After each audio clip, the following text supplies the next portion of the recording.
nosotros tuvimos 10 años de kirchnerismo y terminamos en la hiperinflación, de la que nos rescató Javier Milei. Y esa fue una de las principales razones por las cuales yo me convencí que la dolarización era el camino con la Argentina.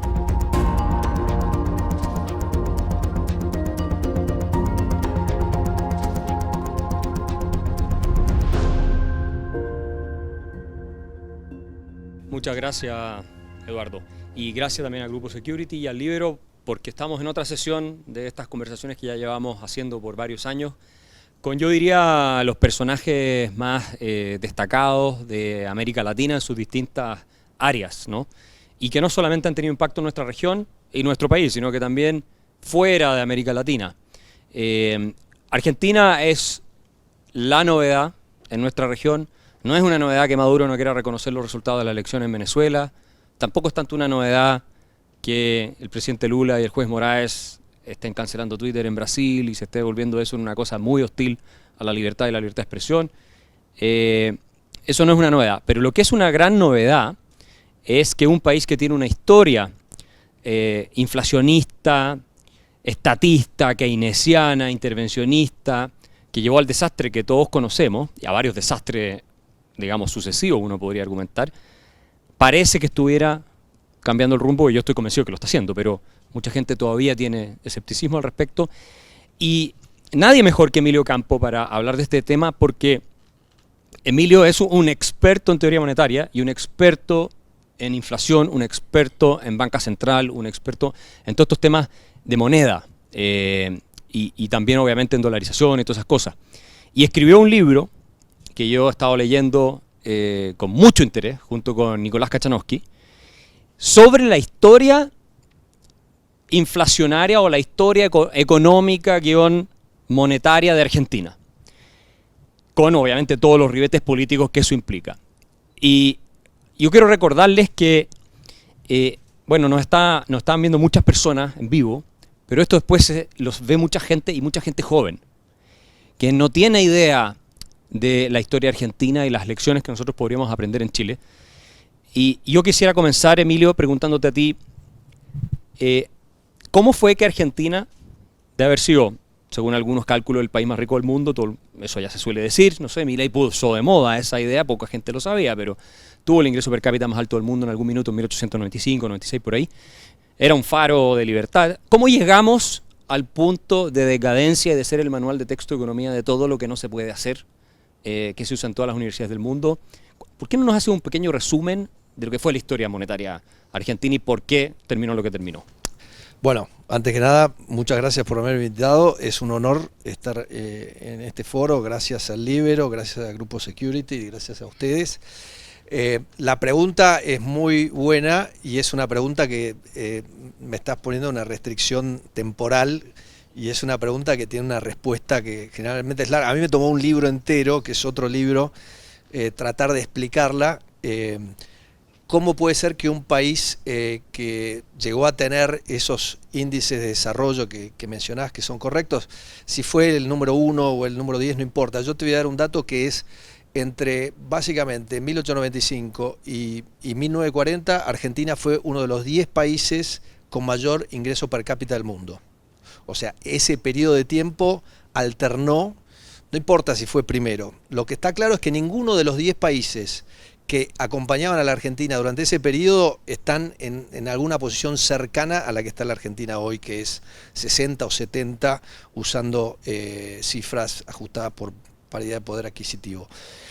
Y cuando hay un gráfico que yo hice hace muchos años que se ha puesto de moda, que muestra la posición de la Argentina en el ranking, en ese ranking mundial de PBI per cápita, desde 1880 en adelante, y se ve claramente que el quiebre de la tendencia es la Segunda Guerra Mundial.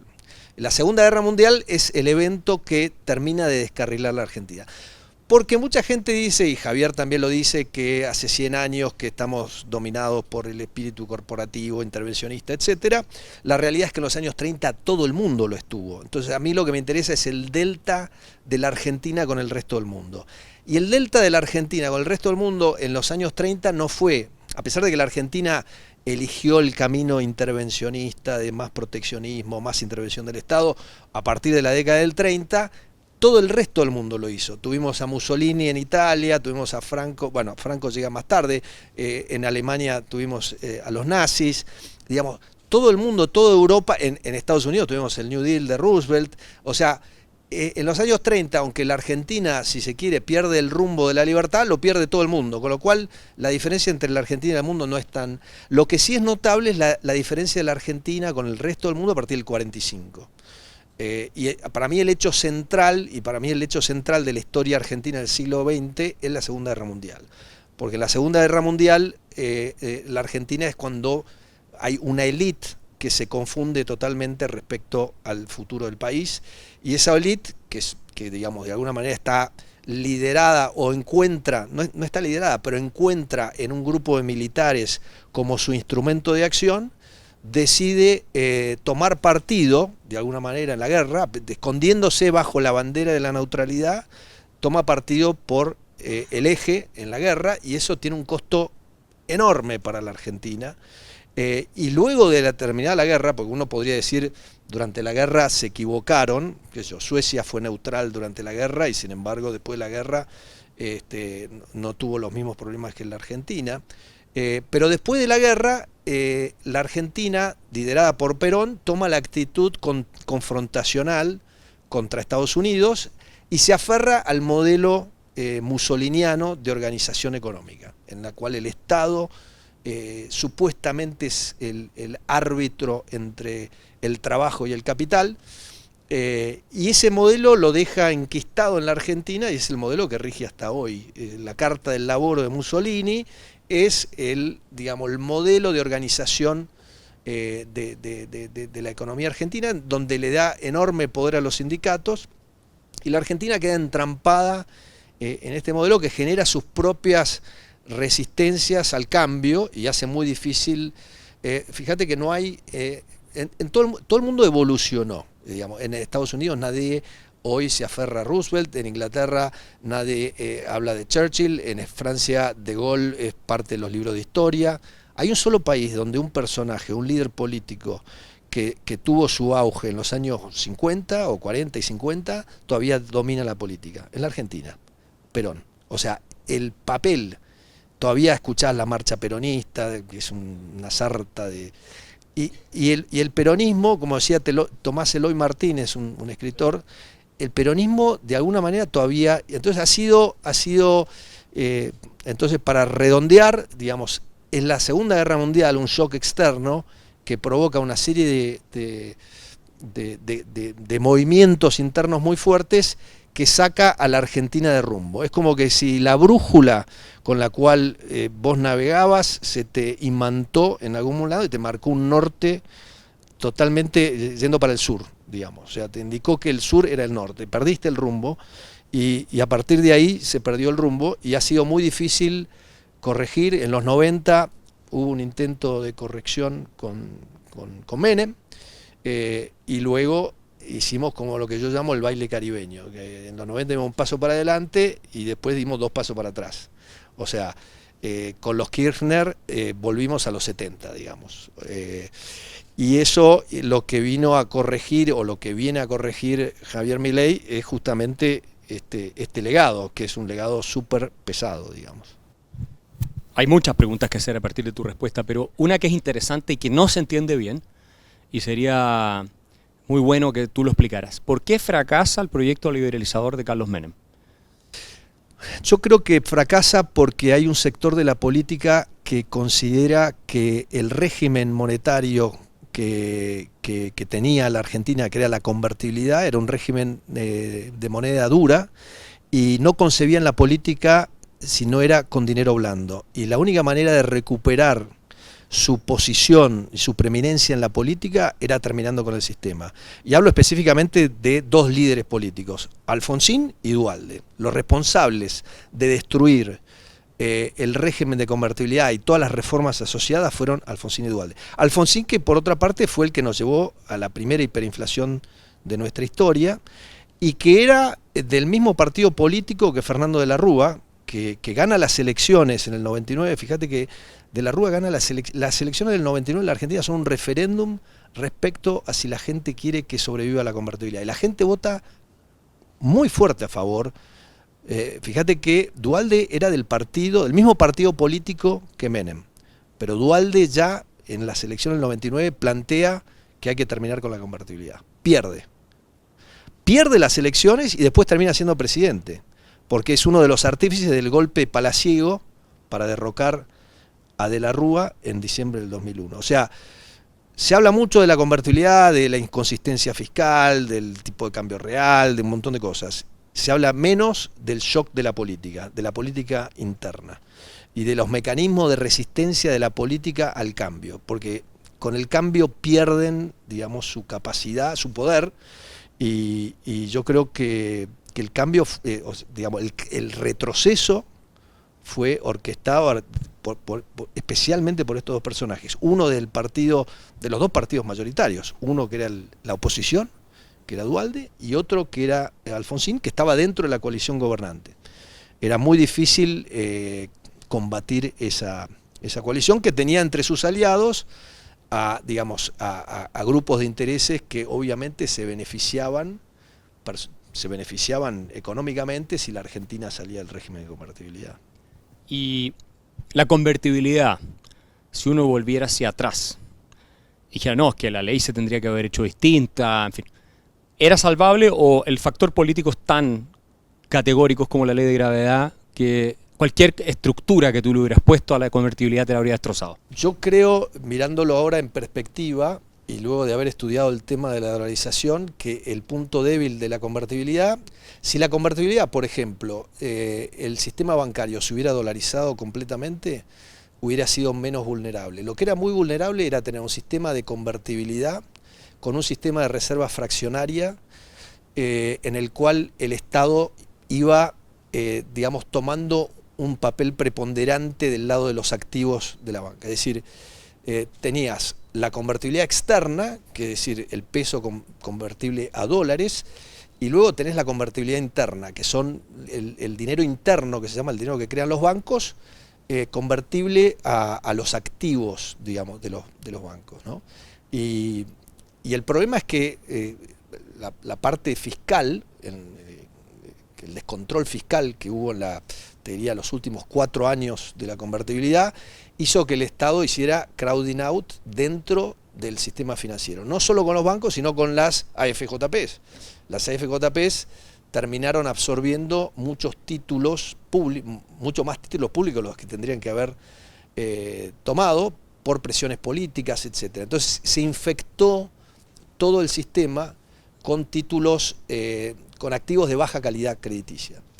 Y luego hubo una movida política muy importante, por ejemplo, el dualdismo, que tenía mucho interés en terminar con la convertibilidad, controlaba la provincia de Buenos Aires y hace 2 maniobras muy, digamos, que tuvieron consecuencias bastante fatales para la convertibilidad. La primera fue la expansión del crédito del Banco Provincia, que es el segundo banco más importante de la Argentina, Banco Provincia de Buenos Aires, que originó activos de pésima calidad. O sea que digamos, la calidad crediticia de los activos del Banco Provincia se vino para abajo.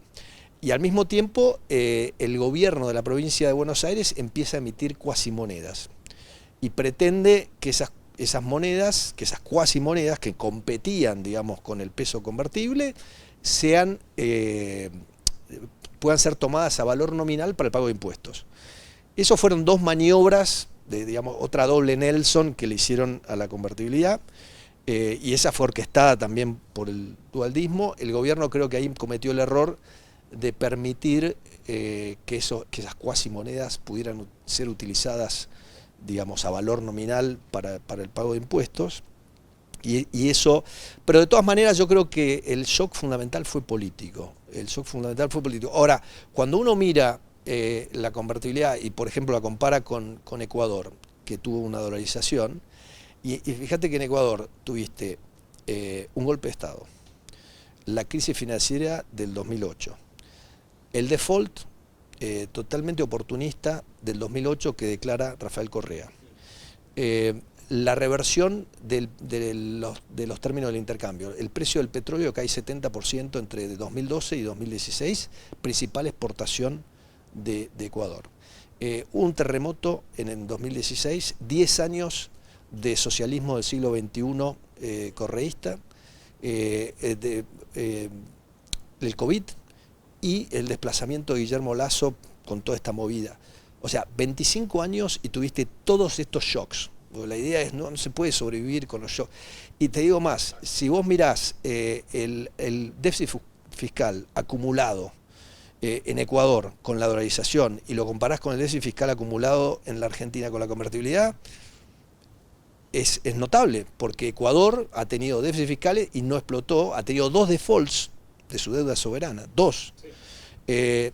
Y ha sobrevivido sin prestamista de última instancia, sin una crisis bancaria, y de ninguna manera quiero transmitir la idea de que Ecuador está en el nirvana, para nada. Lo que quiero transmitir es que si Ecuador no hubiera tenido la dolarización, estaría como Venezuela.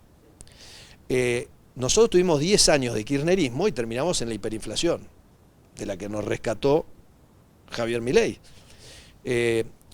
Ecuador tuvo 10 años de correísmo, que fue nefasto, que le dejó un legado que hoy todavía le pesa. La economía ecuatoriana todavía cruje por el desmanejo fiscal de Correa. Entonces, los 2 puntos que quiero rescatar es, primero, creo que la convertibilidad era un régimen demasiado vulnerable a la política y a la operación de los políticos que no querían perder una herramienta que es el dinero blando. Eso por un lado.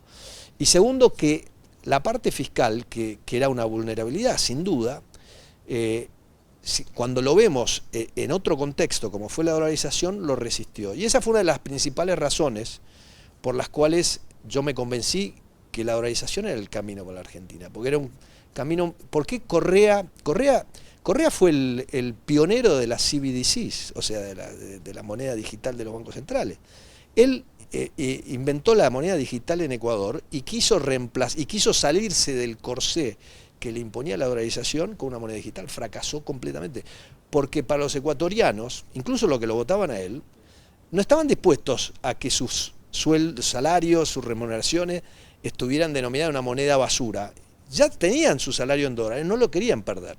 Y el principal reaseguro de la dolarización contra lo que pasó en la Argentina con la convertibilidad es la gente. Vos pensás que Duhalde, para destruir la convertibilidad, necesitó expropiar a 3 millones de depositantes que tenían depósitos en dólares, sobre una masa de votantes de 18 o 19 millones. Si en vez de depósitos en dólares, hubieran sido asalariados, que no estaban dispuestos a que les saques, digamos, su salario, no hubiera podido. El costo político hubiera sido demasiado alto. El costo político, en definitiva, si vos pensás la supervivencia de un régimen de moneda dura, depende en gran medida del costo político de llevárselo puesto. Porque un país soberano puede hacer lo que quiera. Un país soberano puede entrar en guerra, puede hacer lo que quiera. Podés terminar una dolarización.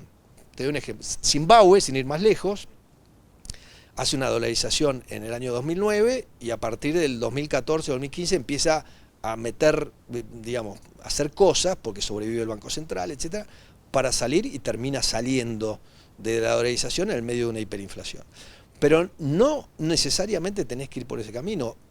La gente olvida que en la primera mitad del siglo XX la mayoría de los países centroamericanos tenían al dólar como moneda. El único que se quedó en esa situación fue Panamá. Pero todos los otros países, Honduras, incluso Cuba, tuvieron al dólar como moneda. Y todos esos países se salieron del dólar. En parte porque el gobierno de Estados Unidos fue el que se lo recomendó. También pensá que los países, las excolonias, los países que se liberaron en los años 50, 60 y se independizaron de ser colonias europeas, tuvieron que crear su propia moneda. Entonces, a lo que quiero decir, Axel, es que un gobierno puede hacer todo, no hay manera, por más que vos inventes la ley más perfecta, siempre le van a encontrar la vuelta. Lo que no le van a poder encontrar la vuelta es que si vos tenés una democracia que funciona y que la gente vota, y que la gente vota a favor va a ser muy difícil que lo den vuelta. Y es lo que pasó en Ecuador. En Argentina, el costo político de revertir la convertibilidad fue muy acotado. Y era acotado a votantes que no votaban por Duhalde, que no votaban por el peronismo. Eran votantes que tendían a votar por el otro partido. Entonces, para Duhalde, que entra por la ventana en la Casa Rosada, porque él había perdido las elecciones, fíjate que este es un tipo que pierde las elecciones y que dos años más tarde es presidente. ¿Okay? Y entonces hace lo que el electorado no quiso, porque el electorado había dicho claramente que no querían cambiar la convertibilidad. La gente en Argentina se acostumbró a la estabilidad y quería estabilidad. Nadie quería volver a este esquema de inflación galopante. Así que eso es un poco mi reflexión, y en el libro obviamente lo trato en algo más detalle. ¿Cuál es tu respuesta a la crítica, pero es que perdemos el señoriaje y nos hacemos dependientes de una soberanía monetaria extranjera? Porque esto lo dicen economistas, digamos, de renombre incluso, no solo que en no han Argentina. estudiado el tema con suficiente profundidad, porque la realidad es que la Argentina ya perdió el señoriaje. Esos economistas no recuerdan que hoy por hoy los argentinos tienen en su poder liquidez denominada en dólares, billetes con la carita de Benjamin Franklin, que es 5 o 6 veces la cantidad de pesos que existe en la economía. Los argentinos, para que te des una idea, la oferta monetaria pesos argentina hoy al dólar blue, si querés, que es son 65.000 millones de dólares. Y los argentinos tienen entre 250 y 300.000 millones de dólares, de los cuales se estima que hay más o menos 200.000 en caja de seguridad en bancos. O sea, la Argentina se produce un fenómeno muy curioso. Los dólares que tienen los argentinos están en los bancos, pero no están en los bancos para ser intermediados. Tenemos un sistema de reserva fraccionaria. Están en caja fuerte. Es como un sistema de banca Simons, te diría. No va a ningún lado ese dinero. No va a ningún, la gente, digamos, lo pone ¿por qué no lo pone en una cuenta? Porque tiene miedo que si lo pone en una cuenta va a ir un gobierno y se los va a robar, como ya se los robó en el pasado. Y además hay todo tipo de restricciones que hacen que para los bancos no sea un negocio interesante. Entonces, está muy bien hablar en términos teóricos de que se pierde el señoriaje, que todavía hay mucha gente que habla del señoriaje y no entiende de qué es lo que está hablando, porque mezcla impuestos. ¿Podría explicarlo para el público que nos ve, gente joven, que no necesariamente está familiarizada con esos temas técnicos? Por supuesto. El señoriaje es una palabra que tiene su origen, digamos, en el medioevo, cuando las monedas eran metálicas y la emitían los señores feudales, y emitir la moneda le generaba ingresos, porque, por ejemplo, si vos emitías una moneda y le ibas sacando contenido metálico y le mantenías el mismo valor nominal, te estabas llevando parte del valor de esa moneda. En los sistemas que tenemos actualmente de moneda fiat, el concepto de señoriaje se ha hecho análogo al impuesto inflacionario. Pero el impuesto inflacionario es una cosa y el señoriaje es otra. Y obviamente hay una cuestión semántica. Va a venir alguien y decir, no, yo estoy de desacuerdo con esta definición, estoy más de acuerdo con otra. Pero te voy a dar un ejemplo muy concreto, porque en la Argentina, en el año 99, el presidente Menem dijo, vamos a dolarizar. Y cuando dijo eso, uno de los temas que se discute con Estados Unidos era qué pasa con el señoriaje. Pero, ¿a qué se refería en aquel entonces los funcionarios del Banco Central de la República Argentina, del Ministerio de Economía, y los funcionarios del Tesoro de Estados Unidos? ¿De qué hablaban cuando hablaban de señoriaje? Hablaban del interés que cobraba el Banco Central sobre las reservas que tenía para respaldar la base monetaria. Para que te des una idea, en ese momento la Argentina tenía reservas de 17.000 millones de dólares y generaba por año intereses esas reservas de más o menos 700, 800 millones de dólares. El PBI era de 160.000 millones de dólares, saca el cálculo, era una suma de 0,5% del PBI, más o menos lo que el Banco Central percibía de señoriaje. Si la convertibilidad evolucionaba hacia una dolarización, es decir, que todas esas reservas, 16.000 millones de dólares de reservas, se usaban para comprar la base monetaria, no había más reservas, se pierde ese ingreso de 800 millones de dólares. Ese es el concepto que corresponde de señoriaje cuando vos analizás un banco central que es independiente del gobierno. Cuando el Banco Central depende del gobierno, se mezcla el señoriaje con el impuesto inflacionario, porque el Banco Central se convierte en agente recaudador, digamos, del Tesoro. Cuando vos tenés un banco central independiente, es decir, que no depende del Poder Ejecutivo y tiene su propia fuente de ingresos, su propia fuente de ingresos son los ingresos por señoriaje. Entonces, yo lo que te diría es lo siguiente, si lo que estamos diciendo es que vamos a perder esos ingresos por señoriaje, lo que perdemos, esos 0,5% del PBI, no se compara con lo que ganamos en términos de estabilidad monetaria y que la estabilidad monetaria le da a la economía, previsibilidad para la inversión, etc. Me contó en su momento uno de los funcionarios que estaba en ese momento negociando en Estados Unidos que fueron a verlo a Alan Greenspan a la Reserva Federal.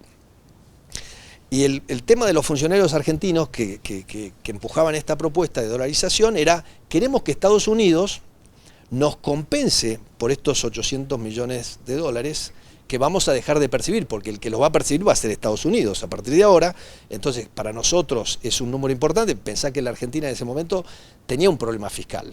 En ese momento la Argentina tenía un déficit fiscal, con lo cual, digamos, 0,5% del PBI era un número relativamente importante. Y lo fueron a ver a Greenspan, y Greenspan le dijo: pero ustedes están mirando las cosas equivocadas. No tienen que pensar lo que están perdiendo de señoriaje definido de esta manera, sino lo que van a ganar por la caída de las tasas de interés, porque las tasas de interés van a caer. Y eso se ha visto en todos los países que han dolarizado. Entonces, yo te diría que si el concepto de señoriaje que se habla es el concepto amplio tradicional de señoriaje que incluye el impuesto inflacionario, en la Argentina eso ya se perdió porque la economía se dolarizó. Si vos tenés una economía donde la masa de liquidez es 250.000 millones de dólares en dólares y toda la masa en pesos suma 65.000 millones de dólares, vos ya perdiste el señoriaje. El argumento es válido quizás cuando vos hablás de si Chile quisiera dolarizar. Y ahí dirías, bueno, el Banco de Chile, el Banco Central de Chile va a perder estos ingresos. Pero la Argentina, una economía que ya se dolarizó de facto, que es un concepto que hay muchos economistas que no terminan de entender. En la Argentina el dólar, la Argentina es una economía dolarizada de facto. Entonces, en un debate un economista me dice, bueno, pero si está dolarizada, ¿por qué querés dolarizar? Justamente, yo lo que quiero es que de pasar de dolarización de facto, pasemos a una dolarización de jure. ¿Por qué? Porque la dolarización de facto es una dolarización en la cual el dólar no tiene curso legal. Entonces yo no puedo tener curso legal. ¿Qué significa? Que la moneda tiene poder liberatorio de cualquier obligación dentro del territorio nacional. Yo tengo que pagar impuestos, cualquier cosa que tengo que pagar, la puedo pagar con dólares o con pesos.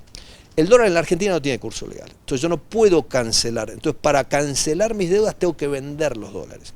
Ahora, si vos me medís cuál es el bid-ask, es decir, la diferencia en el compra-venta de tipo de cambio en la Argentina, es entre 3 y 5%. ¿Qué quiere decir? Que cada vez que los argentinos tienen que cambiar dólares para pagar deudas en pesos o hacer el camino inverso, pierden entre 3 y 5%.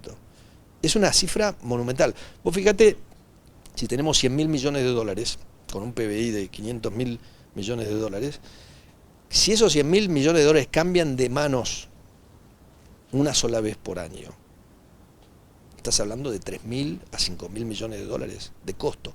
¿Qué es lo que quiero decir? La incongruencia entre la dolarización de facto de la economía y el régimen monetario que impone el curso forzoso del peso tiene un costo altísimo que es mucho mayor que cualquier señoriaje que vos puedas perder. Entonces, cuando vienen economistas con modelos matemáticos y hablan de que perdiste el señoriaje, pero un momentito, acá hay otra situación, acá hay una economía que por un mecanismo de autodefensa se ha ido dolarizando porque los políticos han usado la moneda como mecanismo de recaudación y ese uso está generalizado, porque te digo, en Argentina, vos por ejemplo te querés hacer una operación, tenés que hacerte una operación del corazón o del riñón o estética o lo que quieras, la tenés que pagar en dólares. Si vos querés comprar un departamento, tenés que ir con una valijita con los dólares. Digamos, si querés comprar una obra de arte, lo tenés que hacer. Los artistas, que generalmente son más progresistas y están en contra, pero cuando se trata de vender sus obras de arte, no quieren dólares, con la carita de Benjamin Franklin, cara grande, como dicen, no la cara chica. Sí, la grande porque la chica no te la acepta. Entonces, tenés una economía que ya está dolarizada de facto. Entonces, dolarizar de jure es bajarle los costos de transacción a la economía. Eso por un lado. Lo segundo es, cuando hablas de perder la soberanía monetaria, también presupone que hoy tenés soberanía monetaria, y no tenés soberanía monetaria. La Argentina no tiene soberanía monetaria con el peso.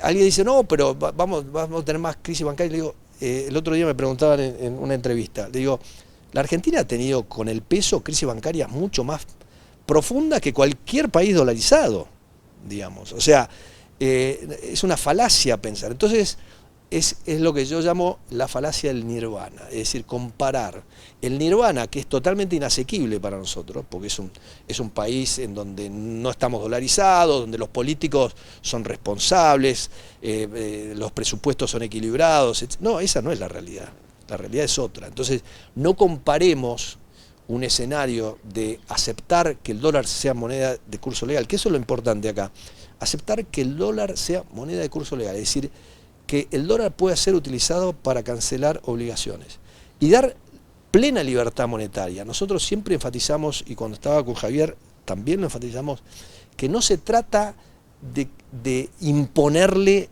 a los argentinos la moneda de los norteamericanos porque nos gustan, somos pro-yanqui. Yo no creo en eso, yo no creo que tenemos que imponerle a nadie ninguna moneda. Es más, yo creo que tenemos que tener plena libertad monetaria y que cada uno, porque un tecnócrata en el Banco Central tiene que decidir cuál es la moneda que mejor se adecúa a nuestras necesidades financieras. O sea, los empresarios saben mucho mejor qué moneda quieren tener. Entonces, el escenario que yo proponía era un escenario de libertad monetaria, en el cual si querés usar Bitcoin, si querés usar franco suizo, si querés usar la moneda que quieras, que tengas plena libertad monetaria, que me lleva al segundo punto, que no es técnico, que no es una discusión de modelos matemáticos, es una discusión filosófica, que es lo que decía John Stuart Mill hace 150 años. ¿Por qué los países han decidido utilizar la moneda como símbolo de su nacionalidad? Es absurdo, ¿me entendés? Entonces, la moneda que más se usa en el mundo es el dólar, y la moneda que los argentinos prefieren, por lejos, está documentado, no hay dudas al respecto, es el dólar. Nosotros simplemente lo que proponíamos es que esa moneda, que la tienen que usar y que son ilegales, vos caminás por la calle Florida en Buenos Aires y cada 2 metros escuchás cambio, y eso es ilegal. Supuestamente si vos cambiás dólares en la calle Florida puede venir un policía y meterte preso, ¿ok? Por las regulaciones que tenemos. Entonces, es un absurdo. Entonces, lo que te quiero decir es, la Argentina, hay que partir de la realidad de donde está la Argentina, que no es la realidad donde está Chile, que no es la realidad donde está Perú, que no es la realidad donde está Brasil, que no es la realidad donde está Uruguay. Entonces, muchas veces, no, tenemos que tener un sistema como el de Uruguay o el de Perú. Le digo, bueno, si mi perro tuviera un manubrio y 2 ruedas sería mi bicicleta, no sería mi perro. Nosotros no vamos a convertirnos de la noche a la mañana ni en Perú, ni en Uruguay, ni en Chile, ni en Brasil. O sea, obviamente tenemos una historia que vos mencionabas antes, tenemos 80 años. Pensá que desde el año 45 hasta hoy, te voy a dar un dato, las tasas de inflación más altas del mundo las tienen 3 países. Si vos mirás de 45 hasta hoy, Zimbabue no existía en el 45, con lo cual no tenemos a Zimbabue. Pero de los países que tenemos está Hungría número 1 por la hiperinflación violenta del 46, Brasil, que tuvo 2 hiperinflaciones, y nosotros. Ahora, Hungría y Brasil ya no tienen inflación. Nosotros somos los únicos, los argentinos, que tenemos ese récord. Te doy otro dato. Si vos mirás desde el 60 hasta hoy, países que tuvieron mayor cantidad de años con recesión, es decir, con crecimiento negativo es un oxímoron, pero digamos, variación negativa del PBI, y de las 10 inflaciones más altas del mundo, la Argentina es un outlier, es el país que tiene más años con tasa negativa del PBI y el país que tiene más años con una tasa de inflación entre las 10 más altas del planeta. Entonces, cuando vos analizás las posibles soluciones para un país con esas características y no tenés en cuenta justamente esas características, vas a tomar la decisión equivocada. Hacer un programa de inflation target, ya probamos con esa, no nos fue muy bien.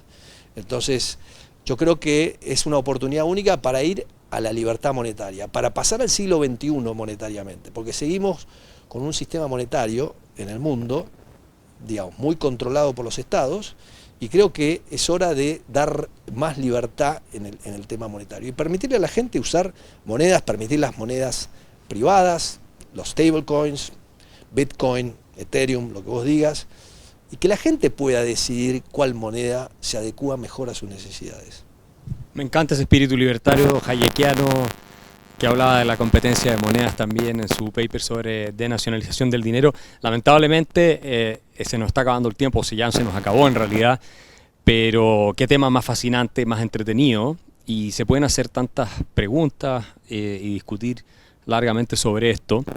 Y yo estoy de acuerdo contigo, yo creo que antes de que Argentina termine con una institucionalidad como Chile, Brasil y Perú, nosotros vamos a terminar con la Argentina.